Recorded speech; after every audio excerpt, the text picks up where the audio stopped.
Right. That's the definition. So nothing is the absence of all of that. Nothing is the absence of matter. Okay, nothing is the absence of matter. Okay. So can something come from that nothing? Yes. What? Matter can come from a lack of matter. How? Because energy and matter are the same thing. Okay. But energy So is not... so energy comes from nothing. Yeah. How? Because energy can't be created. Right. So energy has always existed. Okay. And what is that energy called? It's called energy. I mean, And does that energy have intelligence? no, not really. I mean, I don't think so. I mean, I don't know. Here's the thing. I don't know. I'm not... That's the answer I was looking for. I don't know. Because that's the scientific answer. You don't know. Yes. Yeah? You're speculating. Yeah. It's speculative, right? Not fully speculative. Because I Pretty don't... much. I mean, I don't like speculate on anything. I like, if I don't know it, I just say I don't know. Yeah, so you don't know. Yeah, I don't know. Okay, so we say, as Muslims, that energy, has a name. That energy has a will. That energy has power, ability, knowledge. That energy is God. Okay. We don't believe God has an image. We don't believe God has a form that we can see. We don't believe God is a man in the sky or an idol. We don't. These are all things which are, we as Muslims we're opposed to. We don't believe in these things to be godly. We believe God is nothing like what we know. Okay. Laysa kamithlihi shay. There is nothing like unto God. So whatever we can think of is not God. Anything we can imagine is not God. Okay. Right? You can clearly think of energy. Yeah, but God isn't just energy. We can't say God is just, there's a bit of energy there, and that's God. What I'm saying is God has energy, God has power, God has knowledge, God has ability, God has a will. Wait, if God has energy, then God has matter. Well, God can be matter. Okay. Which means that you can physically perceive it. How so? Because we can perceive all matter. All matter. Yeah. So every kind of matter that's ever existed, we can perceive it. We've tested it, tried it, seen it, put it in a lab. I mean, every form of matter that we know of existed. Right. We know of. Okay, well, I mean, there's no... Because there's matter that we don't know of, right? We don't even know what exists at the bottom of the oceans. So how can we claim to know what's in the vastest galaxies? That's true, that's true. But the thing is, right, I'm saying that if it has matter, then we can perceive it. Like, no matter what, I mean, you can take the sand or the rock at the bottom of the ocean and you can still put it in a lab. Yeah, but what my point wasn't that we could. My point is we don't even know what's down there. There's things down there we don't know of, right? That's true. So by that analogy, I'm saying there's things within the universe that by the time we got there, we'd be dead. It's so far. That's true. So we can't say that we know all matter. Can you concede that point with me? Yeah, I can agree on that point. I suppose the only thing is just that, like, if that's the case, I'm saying that, like, no matter what, I mean, sure, we don't know what's at the... No matter what, yeah? I mean, okay. I don't know. Did you do that on purpose? That was accidental, completely accidental. Freudian slip. Freudian slip. You know. What's your name? I'm James. Man. James and Faisal. Nice to meet you. Where are you from originally? I'm born down in the south. Okay. Guildford, yeah. Okay. I just came up here just... No, originally. Oh, originally. I was from Feltham as well, but originally I'm like half Pakistani and half... Yeah, no, I was born here, but my parents were born in China. Okay, cool. So same, yeah. So, okay.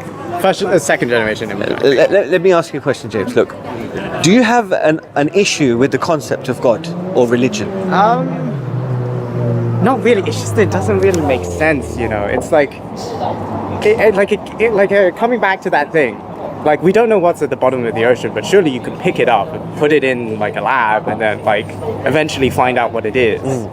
My problem is that you can't really do that. What I'm saying with God, for me, the fact that we're here and the fact that we exist, for me, is a sign that there is a creator. Okay, but why not? Because anything that begins to exist must have a cause. By definition. How so? Just wondering. Like, I mean, why must it have a cause? Okay. Can you tell me something that's come into existence that doesn't have a cause? Matter. Because, I mean, you see, energy can create matter. Right. I mean, there's...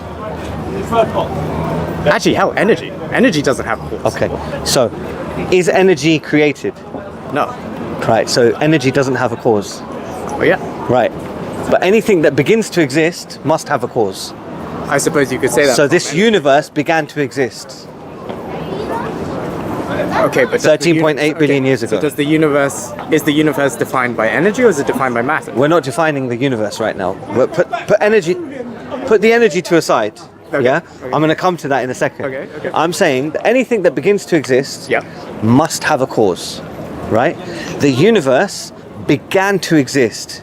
Therefore, the universe has a cause. What that cause is, right now, you're saying that cause is energy. I'm saying it's God. Are you with me? Ponder over it for a bit. I'm not a scientist. I'm a simple guy. I'm presuming you've got some...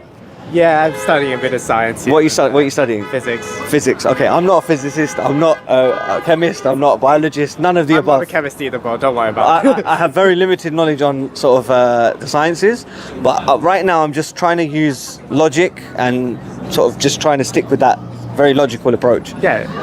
Are you with me so far? Yeah, you can trace it. You can say a causal link. Yeah, sure. Now, like I said, we believe if we're saying that the universe began to exist 13.8 billion years ago, that universe had a cause. This universe had a cause. Yeah. You're saying that the cause of the universe was energy, which was uncaused. Yeah.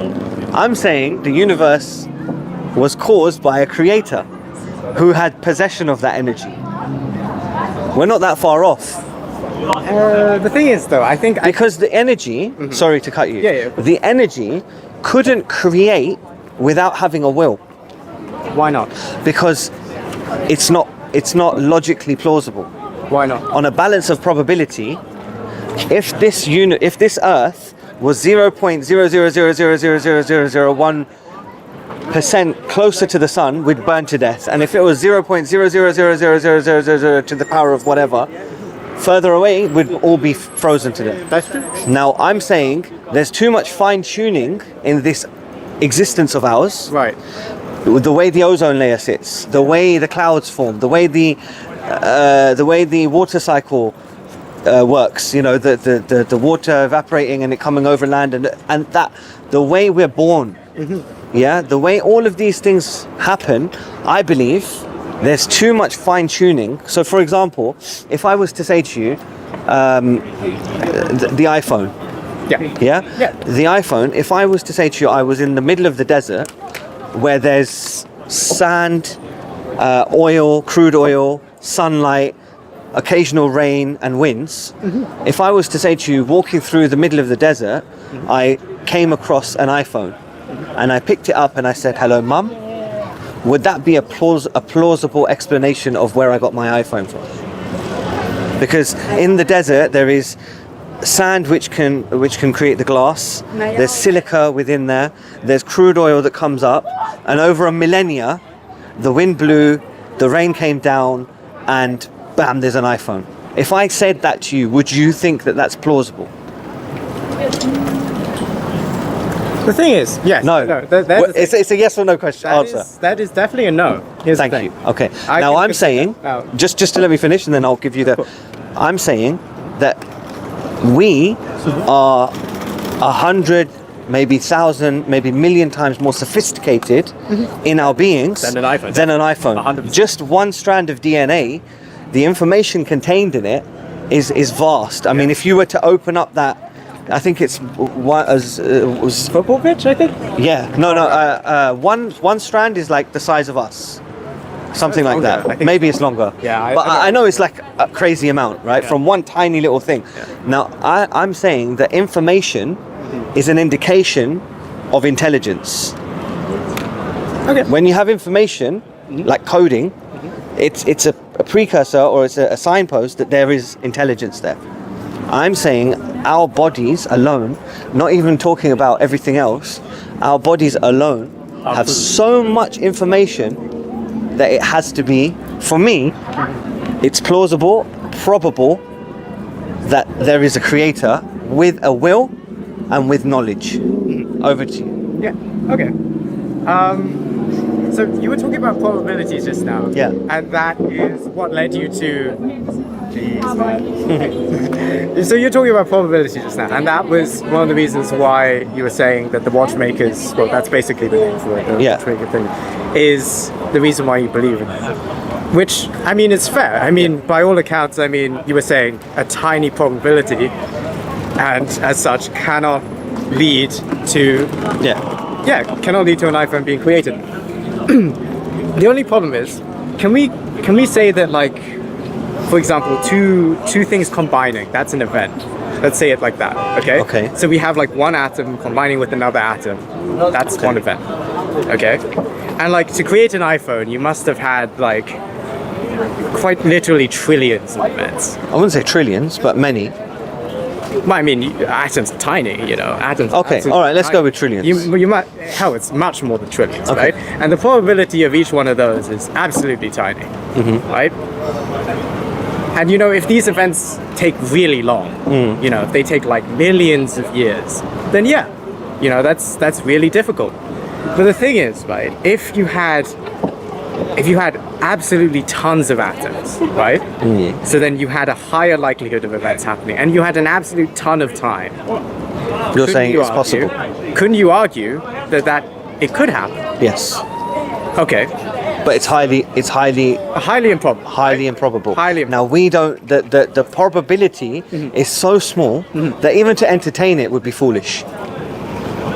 Because in reality, if you had 100 monkeys with 100 typewriters and you gave them 1 billion years, would they ever write Shakespeare? Yeah. And they wouldn't. The answer is no. Of course. But there's a chance they would. There's a chance they will. Right? That it would work itself. The random acts of them typing and bashing these buttons, it would become Romeo, Romeo, wherefore art thou Romeo? Yeah. But the probability of that happening is so small. That's true. It's so small that if you were to actually entertain it, kinda crazy, you're like, right? bruv, what have you smoking? I know. Literally, I know, right? But the So thing we're is, saying, what if Go on.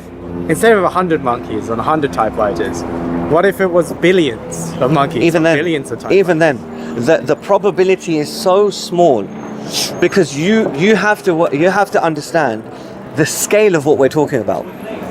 You have to understand the scale of the sun, the moon, the earth, the atmosphere, the other planets, the water, the ozone, the sea, you, me, the billions of people on this planet. Allah says in the Quran, there's a very, very interesting verse in the Quran. Allah says,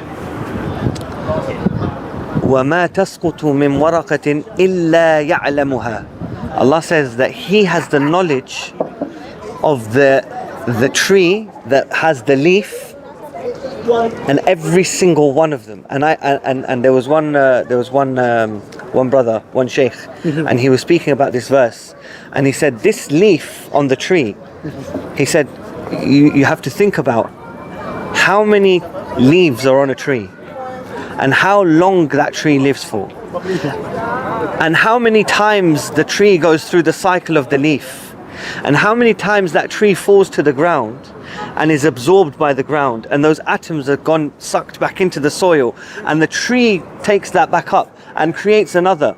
Then he said you have to look at the amount of trees within the world.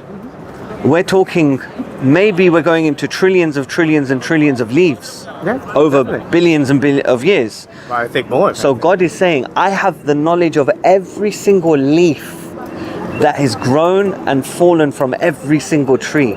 Yeah. So for us, God has knowledge. God, by definition, if there is a creator, And right now we're still stuck at you're saying energy, I'm saying God, right? Yeah.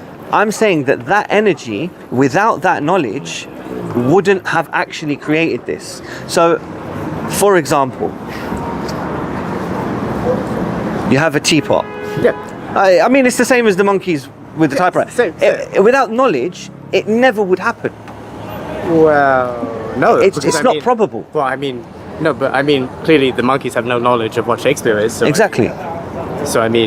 But I mean, they still could. No, but like I said, it's foolish to even entertain the idea. Why? Because the possibility is so small. Okay, well, you wouldn't apply. Look, when you buy this nice jacket, looks very nice. You know, fits you well. You maybe researched the place you bought it from. Very much so. Maybe you looked at the material, the different types of cotton and so on. You made an informed choice when you bought the jacket. You didn't just, I'll just buy whatever. Definitely not. Okay. Now you wouldn't apply the probability of such small probability of the universe being created without a being that had intelligence. The same way, you wouldn't apply that amount. You wouldn't say that the universe doesn't have intelligent design, and therefore that energy doesn't have any intelligence. You wouldn't apply that into your daily life. That level of probability, it would be foolish to apply it in daily life. There's a chance that on a busy M25 motorway, I can sprint from one side to the other without getting hit. There's a chance, right? There is a chance, Are you going to do it? No, probably not. And if you did, you'd be a fool. I'm sorry, I'm not saying you're a fool, but I'm saying agree, 100%. But that's the argument that we're that's the impasse we're at right now, because you're saying, well, there's a chance, and I'm saying, well, yeah, there is a chance, but the chance is so small, you're going to kill yourself. Yeah. You're going to throw yourself on that M25, bam. But the thing is, right? The thing is, does that mean? Yeah. That's just a weird question. Yeah. But if you manage to cross that M25 without getting hit, does that mean that there were no cars in the M25? No, I said a busy motorway. I said a busy motorway. A busy motorway. Yeah. Sorry. No, a busy motorway, right? Yeah. So if you cross the M25 and you didn't get hit, does that mean that there weren't any cars on it? In the scenario I gave, no. Right. So the thing is, we are here. Exactly. But that doesn't necessarily mean that there are others that didn't fail before us. If that makes sense. No. You've gone somewhere else. You've gone on a tangent. You know, that doesn't mean necessarily. No, it does. Well, I mean, the thing is, right? I mean, the highly unlikely outcome does not mean that necessarily it can't happen when dealing on the scales of infinity. If that makes Is sense. infinity a reality? Well, the thing is, we're talking about stuff that's outside of our perception. So technically speaking, stuff that Infinity only exists in maths, right? not really. It doesn't. Infinity doesn't apply to the real world. It does though. How? Because I mean, like for example, what's this distance between my two hands right now? Equal distance to the center. But there's the thing, right? I mean, well, You weren't expecting that response. Kinda. Construction worker. I know that one. The thing is. Okay. James, that was a good one. thank you. The thing that I'm trying to say is it's like, well, okay, you can say you can define a certain distance, right? But how exactly are we splitting that distance up? If that makes sense. So that Even if you want to split it up into particles, if you want to split it up into atoms, if you want to split it up into quarks, there's a number. Right. It's not infinite. Right, but you can keep splitting it. You can split it even less than a quark. Okay, what's less than a quark? I mean, it's half a quark, isn't it? Okay, what's less than half a quark? A quarter of a quark. Okay, what's less than a quark? It keeps going. It keeps going. It keeps going. That's what I'm saying. But It's there's always infinite. no. It's not infinite. It is It's infinite, not. Not in because a reality. Come on, be real to yourself. Infinite doesn't apply to the real world. It's only a concept. Infinite's a concept. It's a defined concept. It's not a reality. Okay, well, I mean, Excellent. what's the limit then? What's the limit of that distance? Whatever we define it to be. Okay, but then I can define something smaller. Yeah, keep going. Okay, so then it is infinite. But they'll get to a point where you'll stop. Well, why? Because you can't get to an infinite. Otherwise, you would never. So the infinite argument is this. Yeah. The fact that we're here means there was a point in time where something pushed the button to say, be. We believe this God, you're still saying it's energy. I'm saying that if there was an infinite regress, we would never be here.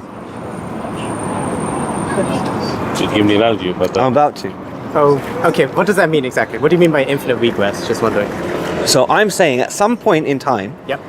something had to say begin. Or something had to make it start. And you're saying that energy made the matter come into existence, yeah, happen. yeah. I'm saying God made that matter happen, okay? Okay. But at some point, it happened. So it didn't keep going back infinitely, did it? So the example is... Yeah, I There's suppose a starting point. Yeah, There's a the starting example is, on that building there, there's a hypothetical, there isn't a sniper there. There's a sniper on that building, he had to check now. There's a sniper on that building and he's got, I'm not going to say Yeah, you, I'm London now. he's got a laser pointing at Naman's head, Yeah. right? Yeah. That sniper, before he takes the shot, he says, I've got to call command. Yeah. And I've got to call command and get permission to take this shot. Of course. So he calls command and command says, hold on, I need to get permission from someone higher. Yeah. And they say, I've got to get permission from someone higher. Yeah. They say, I've got to get permission from someone higher. Keep going. Infinitely. Will the sniper ever take the shot? I'm moving, Well, no. not because of the sniper. I need to say to call it. I mean, by that, no. Exactly. So we're saying that because of that, the fact that we're here proves that infinite can't just keep going. That's why I'm saying there is no infinite in real life, because everything goes back to a point. Okay. And the fact that we're here, the fact that the sniper took the shot, means that something at some point in time was the starting point. Yep. So we're just discussing the starting point now. Okay. Put everything to a side. Sure. I believe that starting point was a God. Okay. Now, our image, our understanding of God is that He's unseen. God is genderless. God is all-powerful. God has knowledge. God has will. God is just. God is fair. God is forgiving. These are all attributes of what we perceive to be a creator. Yeah. Now, we believe over time that creator has sent down revelation to mankind to guide us. Okay. Okay. Whether it be Hinduism, Buddhism, Christianity, Judaism, whatever the ism is, I believe that, and this is my own personal opinion, that somewhere along the line they were revelations from divine. However, they were corrupted. I see. So in order for us to understand and ascertain the truth, we have to look at the evidence of each religion. And I believe each religion shows evidence of corruption. If you look at the Bible, it's been corrupted. If you look at the Torah, it's been corrupted. If you look at every other religious scripture, it has been corrupted. Now the Prophet Muhammad, peace be upon him, he came in the desert of Arabia 1,400 years ago. And when he was in the desert of Arabia, he was known, before prophethood, he was known as the truthful one. He was known as the trustworthy. Okay. This was his character. At 40 years old, he made a claim. And that claim was that the angel Gabriel came to me in a cave and he gave me revelation from the Creator. Right. Okay. That revelation was to guide mankind to do good. Okay. Now that claim, there can be four possibilities of that claim. Either he was deluded, he was schizophrenic, he had mental illnesses. That would be really bad. Either he was lying, either he was inspired by the devil, which doesn't really apply to you. That's more of a Christian argument. Yeah, that's. Or he was telling the truth. I can't think of anything else. Can you? No, I mean you basically covered it. Yeah. Right. I mean that's. So let's explore the probability of his claim. If he was deluded, if he was a madman, what's the signs of somebody being deluded? One of the common things we would say, maybe the person has schizophrenia. Yeah. Okay. What are the symptoms of someone being schizophrenic? Hallucinations, paranoia, incoherence. Yeah. Yeah. They don't like public. They don't like being in the public. They're reclusive. Well, it depends. Generally I don't know about that Yeah. one. Generally speaking, somebody who's schizophrenic, they won't like to be in public. They wouldn't like to be dealing with a lot of people, right? They're quite reclusive and they're quite private. Okay. I don't know. As I said, I have no idea. Not a psychiatrist. I'm telling. Not a psychiatrist. Now, the Prophet Muhammad, peace be upon him, do any of the symptoms of schizophrenia or any other mental illness apply to him? I would argue no. He was a statesman. He was a leader. He was an army general. He was a husband. He was a friend. Yeah. He was a politician. He was a trader. He was at the forefront of his people. He was the leader of his people. Yeah? His message was consistent. Somebody who is schizophrenic or has some kind of a mental illness, there's incoherence in what they're saying. Sometimes they'll be saying something and sometimes they'll be saying something else. The Prophet Muhammad, peace be upon him, he didn't do that. It was a consistent message. For 23 years, he came with a message.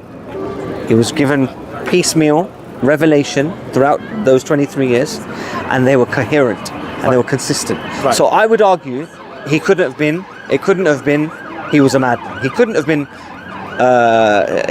been deluded. It's not a plausible possibility. I see. Yeah? You're saying, okay, so on the basis that he's not incoherent. Yeah. And other things. Like his character, his consistency, his attributes, like things that he did throughout that time, throughout those 23 years of receiving revelation. There was never a point where it just sort of fell, like it collapsed. It never did. Okay? It was a coherent. I have no idea about the collapse. James, I'm going to give you. I need one. I'm going to give you one before you go. I'm going to give you one before you go. The second option was that he was a liar. If you're lying, yeah, you tell a lie once, you tell a lie twice. By the 10th time, you're going to get caught out. You're going to lie about a lie, and then lie about that lie, and lie about that lie, and it'll come to a point where you'll make a statement about a lie. Sorry, he just wants some water. I don't want you to get wet. Yeah, no worries. Yeah, it'll come to a point where you'll tell a lie and you'll get caught out. Hold on a minute. You lied once and you lied 3 times and you lied 10 times. Hold on a minute. You said this, this, and this. Yeah. It's not adding up. Yeah. Right. That never happened with the Prophet Muhammad, peace be upon him. Second reason you might lie is for worldly gain.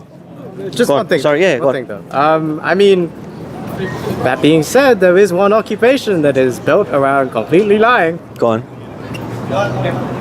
I can't find it now. What? Politician. Absolute politician. Politics Right. is And, steeped in lying. I agree. What did you say Muhammad's occupation was again? So he was many things. He was a statesman. Statesman. He was the leader of his people. Right. He would go to he would send dignitaries out to other places Right. and invite them into Islam. Statesman. Yeah. You're conflating modern day politics in a liberal democracy to 1,400 years ago in the desert of Arabia. It's not comparable. Why not? Just one. It's not like the way you have. So right now, democracy works on a party putting out information about their manifesto, about what they promised their people, and then they vote and so on. Yeah. Is there any need, bruv? Honestly. Oh. Yeah. It wasn't funny at all. It wasn't, man. Yeah. He's just an idiot. Bruv, don't worry. Jesus Christ. And put the first brick down, there's not going to be a house. So I'm making that analogy that God had to have wanted it to happen for it to happen. Does that make sense? Yeah, I see. And you're saying that, like, for example, like when, I suppose, when mountains are created, you Yes. know, just by like having land erode itself out. No, That, mountains came from tectonic plates, right. and God mentions that in the and Quran. So you're saying that, like, because everything was created from that initial thing, Yes. then everything has intent.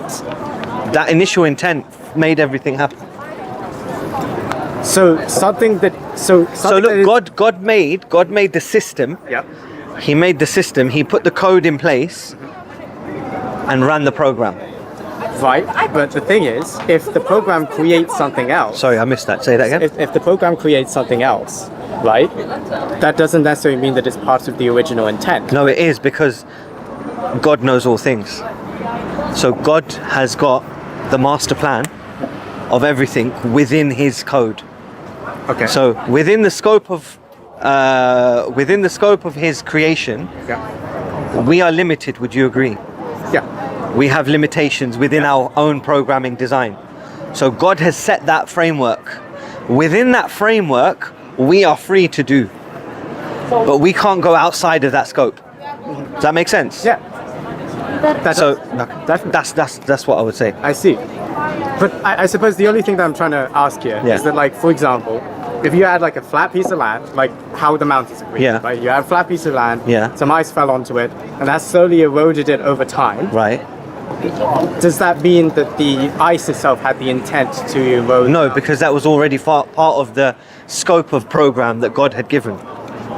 God had programmed the ice. God had programmed the weather cycles. God had programmed the ice to fall in that place, and God had made the ice corrosive to certain land, that when it freezes, when the water falls and freezes, ice expands. Right? The same way we have potholes in our roads, the water freezes and then it expands and it corrodes that road, right? So over millennia, that water come down, it froze, it cracked. Then more water came, it froze, it cracked. So on and so forth. That's programmed. The ice has the program Yeah. to do that. Right. To expand. If that's the case, if the creation of something does not show intent, does not prove intent. No. The creation Yeah. within the scope of what we are now. Okay. The scope of this universe has already been set. The boundaries have already been set Yeah. by God. Okay, but Right. the thing is, So- that means anything that we perceive is not proof of intent. Anything that we perceive now, Yeah. Anything that we can perceive is not proof of intent. no, because the creation's already happened. Yeah, the creation's already happened. Yeah. So that means that intent, that anything intent was there. Anything that we can perceive right now is not a weapon. No, anything that we Not- perceive now Yeah. is a representation of what's already been created. Like we can't start flying tomorrow, can we? I can't jump off that building and land and live without wings, without without any equipment. Okay. So we've got a framework and Yeah. we've got boundaries, things that we can and can't do. Yeah. Right. So now, if so for example, we have such things as mountains. Yep. We have such things as earth. We have such things as water. Yep. We have things like temperature changing. Yep. Right. So anything, if that water comes down, freezes, damages the Earth's crust, Yep. then there's a shift in tectonic plates, Yep. right? And a new mountain is formed. It's still within the boundaries of this creation. It's not something that is like it's outside of the creation. It's not a pig. It's not a pig flying, is it? That's true. Right. So But there's the thing, right? It's like anything that we perceive as. I don't get the question. Anything that we perceive like, is not. For example, the mountain itself, the existence of a mountain, Yeah. does not demonstrate that somebody had the intent to create the mountain. No, the existence of the mountain demonstrates that there is a there was, so the existence of the earth in totality is an evidence of a designer. But I mean, the And evidence once of that one mountain- no, but that one mountain falls under the remit of the design that's already Sure, been but designed, Specifically, I mean, and it's only going to move. but that mountain, right? Right. Stay with me here. Okay, That I'm trying, mountain I'm trying. Being created, right? Yeah. Right? By that glacier does not mean that the glacier had the intent to create the mountain. No. Yeah, right? The glacier. No, the glacier didn't have the intent. No. Right, the glacier didn't have No. the intent, right? So if that's the case, then the land like compacting together Yeah. and forming into the ball Yeah. does not suggest the intent No. as well. No. Okay. And then the solar system happening into creating these tiny balls does not also prove the intent of a creator The solar system, as it is. as it is. Right. Okay. Right? And then all of those different, so I can slowly build it up Yeah. from this one mountain not proving intent Right. to everything else not proving intent. right. To therefore there not being a proof of intent. And if there's No. not a proof of intent. No, because we've already agreed that the universe began to exist.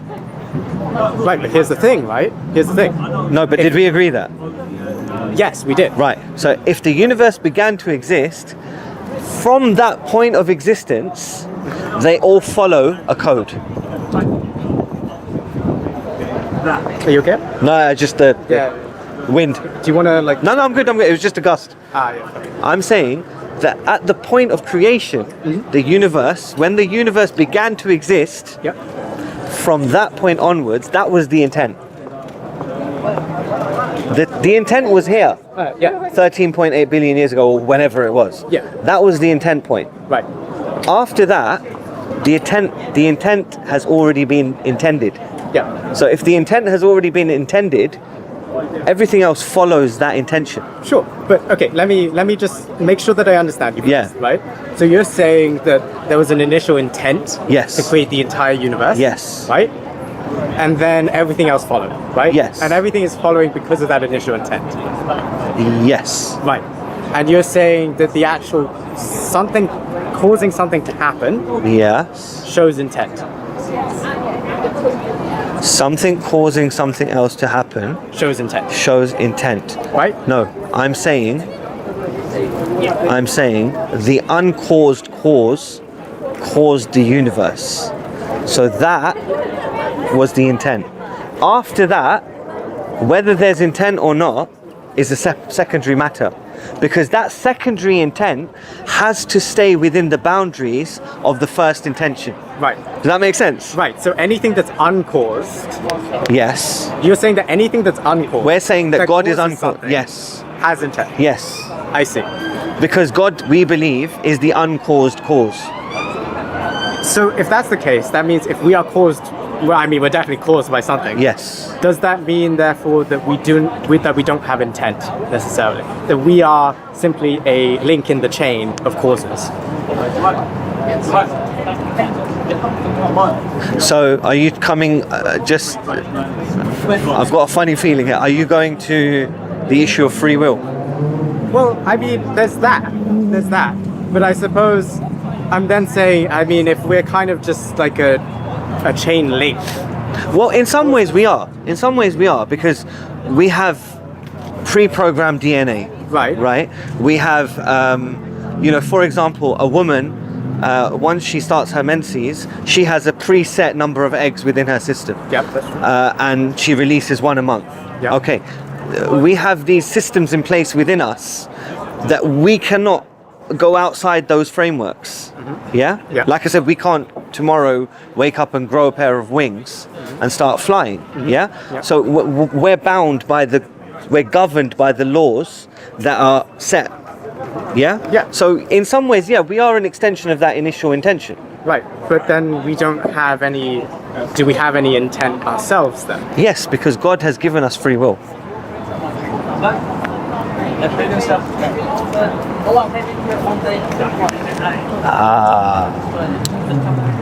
God's given us free will. We believe God's given us free will. We have the choice to do this or that. It's up to us. God knows the outcomes of both. Whether we go that way or that way, God knows. Because He's all knowledgeable. and he is outside the framework of this reality. But we have the choice.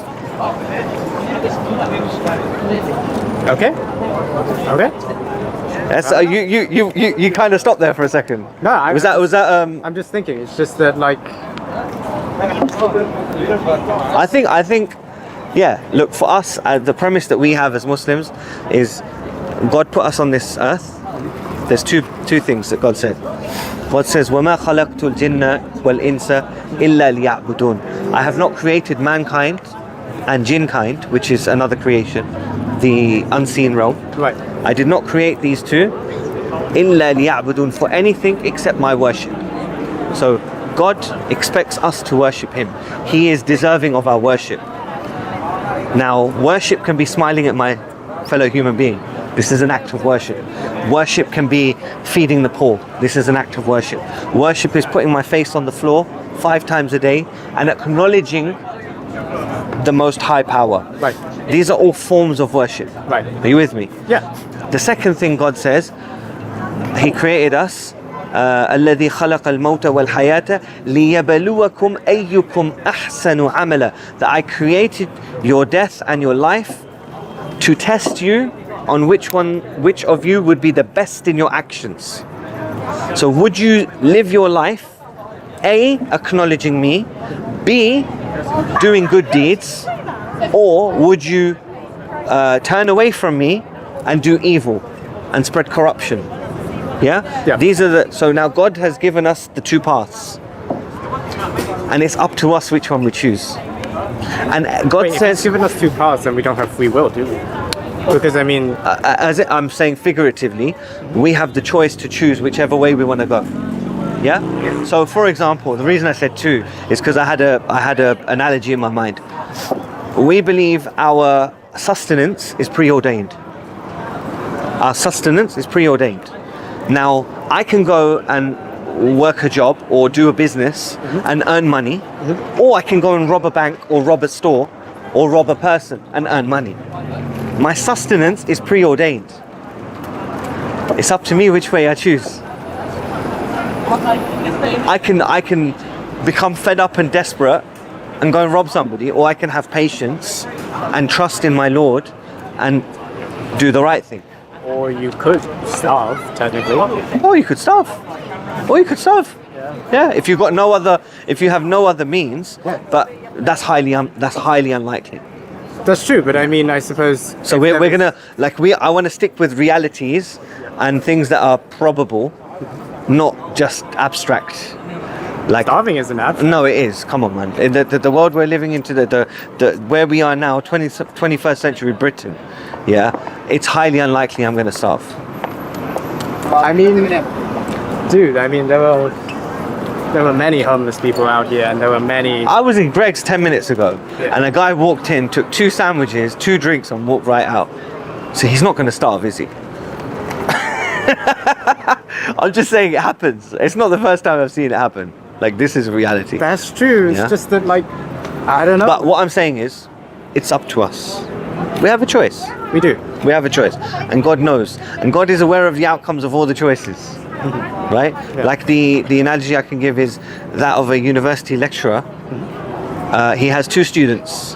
One is on time for every lesson, sitting in the front row, does every single bit of homework on time, does all the extracurricular activities, and then you have another university student in the same class who hardly ever turns up to lessons, who never does any homework on time, who does no extracurricular reading. The teacher knows, on the basis of the quality of the works of both students, you're going to get an A, you're going to fail.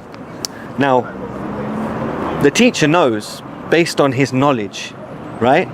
Well, you could say the student who he says is going to fail, he could turn around and say, what do you mean? How do you know? Like, that's not free will. Like, now you've just destined me to failure, right? But both students have the choice. The student who he said might fail has the choice to come to lesson, to do extra reading, to do homeworks, and so on and so forth. Yeah. Right. So that's like a roundabout analogy I could give of that. Sure. Any other questions? Yeah? I've got to pray. Yeah, I'm sorry for keeping. No, absolutely not an issue. I'm more than happy if you do have any questions. I'm more than happy. Just give us 5 minutes. Let me pray, and then I can come back. Besides, Before you go, dude, Yeah. it's been a pleasure meeting you. It's been a pleasure too.